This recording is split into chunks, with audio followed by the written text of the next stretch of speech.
I wanted to ask you now, because this is the hot topic, especially in the Muslim community, about your conversion. Yeah. So tell us the story, like what happened exactly. Well, I think a lot of people who've been following me for a while understand that I've been very respectful of Islam for a long time. Yeah, sure. I was born in a Christian country. I was raised as a Christian, and I've always been very respectful of Islam. And it's become more and more obvious to me and more pertinent that Islam is the last religion on the planet. When I talk about Islam, because I'm new to it, Yeah.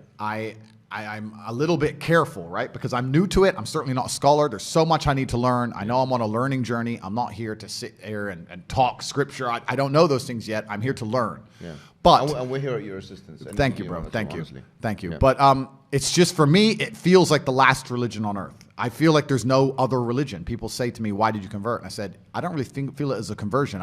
It's almost like I knew God was real, and now I've become religious. And they say, well, you were religious before. I was like, religious before how? Christian? What does Christian mean? Like, who's not a Christian? You go to Christian nations, and everyone says they're a Christian. Look how they live their lives. Go into the average church. Is anyone actually fearful of God? Anybody? No. The girls are out on Saturday night drinking, and then they turn up to church because their parents made them. Like, there's no substance to the religion. And also, Islam very closely reflects my personal beliefs.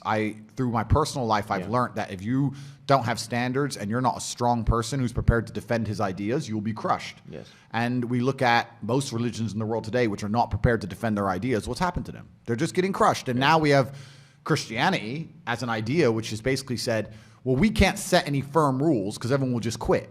So instead, let's make it so easy to be a Christian that nobody has to put any effort in. Yeah. And then accept everybody no matter what. And hopefully we can keep the church doors open. That's not God to me, you know? Yeah. God to me is strong. God to me is something to be feared. Yeah. God to me is someone that people are afraid to mock. Yeah. God to me is someone that you have to go out of your way to prove something to. God to me has red lines. Yeah. Like, God to me represents the Islamic faith. The Christian God to me, I don't see God. I can't explain. I don't see anything there. So to me, it was the only logical choice in the end. Alhamdulillah, man. I mean, as you're saying this, I'm sure many people are like ecstatic and extremely happy. It's a great thing for everyone, honestly, because, you know, just anyone coming into Islam is you know, the Prophet Muhammad ﷺ told us, better than the world and everything in it. Yep. But imagine now somebody of major influence. I mean, you're the most Googled person on the planet. I'm not sure if you still have the top spot. I think Putin might have beat me as of last week. But I think it's between me and Putin at the moment. But I don't want to lose to Putin. Look, Putin's the big G. I don't want more enemies. Like, it's fine, Vladimir. You can have it. I never thought I'd hear you saying that statement. Yeah. Putin beat me last year. Last Yeah. week. I think we're certainly the most Googled. But no, it's definitely something beautiful. And a lot of people have, you know, you'll be surprised at how many women as well. Like, because obviously the accusations of misogyny and stuff, which, you know, but a lot of women, alhamdulillah, especially in the Muslim world, they're absolutely happy. In fact, let me tell you a story. Just before I came here today, one particular woman, I can't reveal her identity, but she's working as a school teacher in London.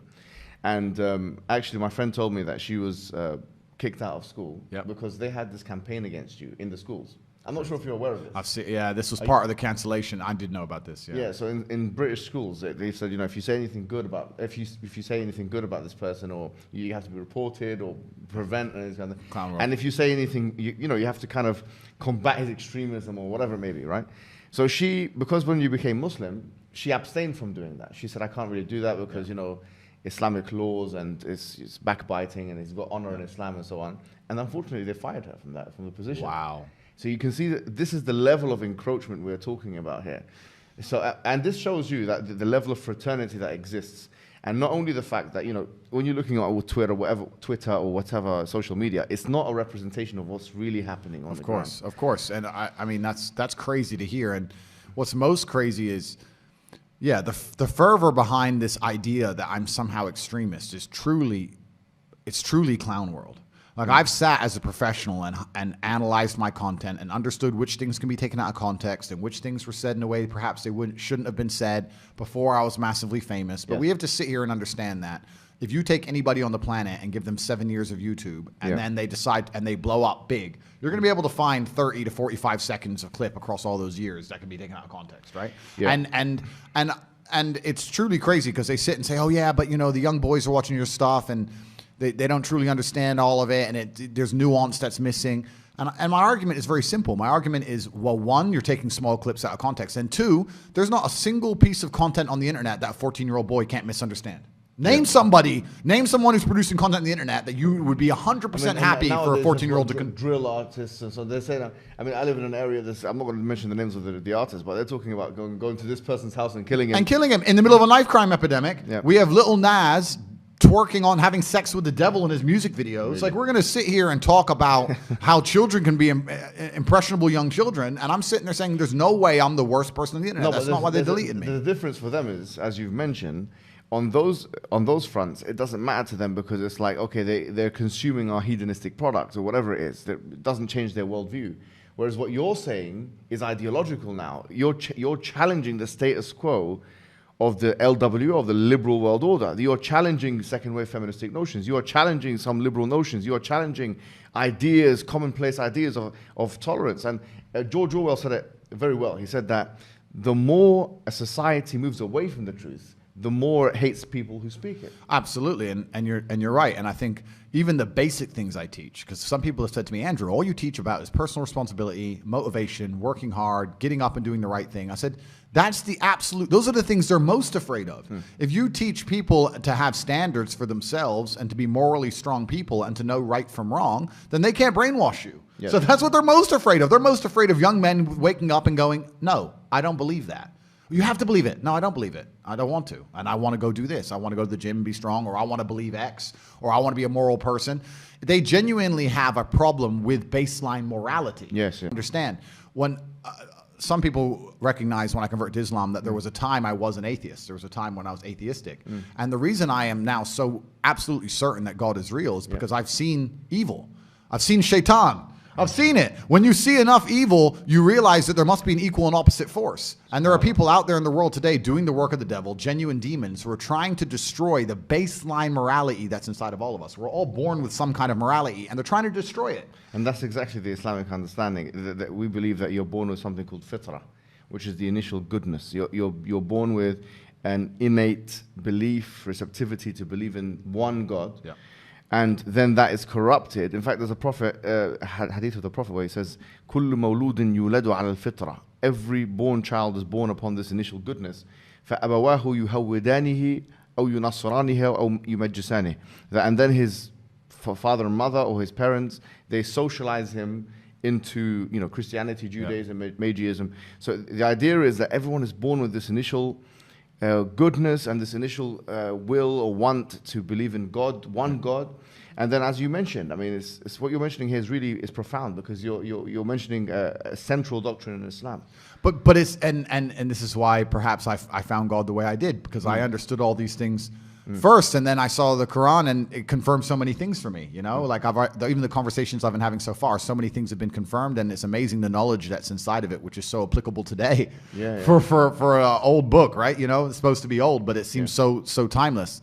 But it's truly amazing. But you're totally right. And the baseline morality, I don't think most people understand that when they're doing this under the guise of tolerance, when they're saying be so tolerant that you no longer believe in right from wrong, they're not doing that to make society a better place. They're doing that to empty your brain so that you have no resistance to the slave mind programming. They want to get you to a point where if they tell you the sky is green, you look at with your own eyes and you see blue, but no, the sky is green. That's what they want, so that you have to have nothing in your brain that can prevent that. If you have God, if you have I believe this is right and wrong, if you have personal responsibility, if you have self-accountability, if you're a person who sticks up for what he believes, all that's bad to them. They want all of that gone so they can tell you the sky is green. And I don't want to say too much because I don't want the stream to end, but they're going to tell you something much worse than the sky is green. They're going to tell you something else. And they're trying to program us all into slaves, and it's scary. I remember when I was in my undergraduate days, and I was reading a particular book by this guy called Jeremy Bentham,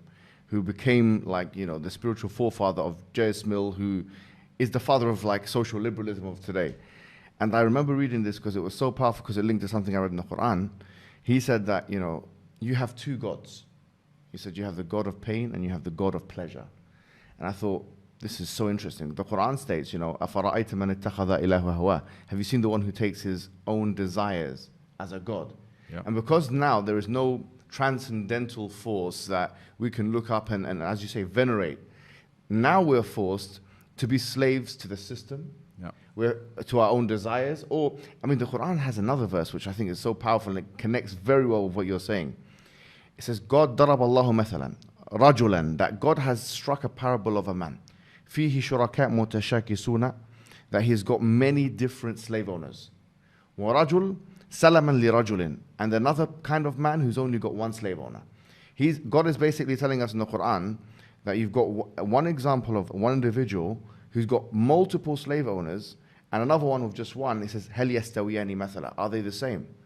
So here the idea is, as Rousseau said it, he's a liberal philosopher, he said that man is born free but everywhere in chains.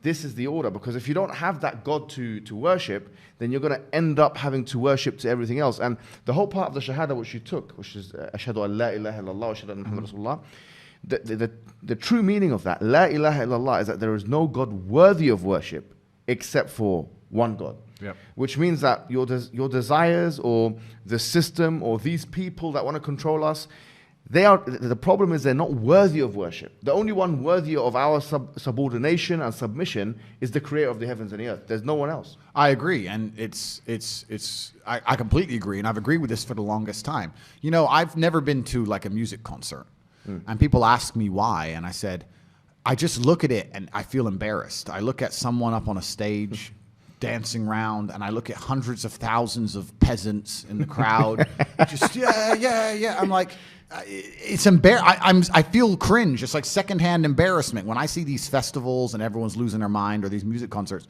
I genuinely feel embarrassed for the people who go, because to me that is a form of worship. Like, you can listen to the music at home for free. You don't have to wait in that line and stand out in the cold. Like, I don't know. Perhaps it was a bit extreme, but I've always known that they're trying to give us false idols to some degree. And when I speak to atheists, they go, oh, I don't believe in God. But they've signed up so hard to the liberal woke agenda. They're as religious as anybody, but they're just believing in the wrong things. They're believing in degeneracy, and they're believing in the work of the devil. So humans always need something to believe in.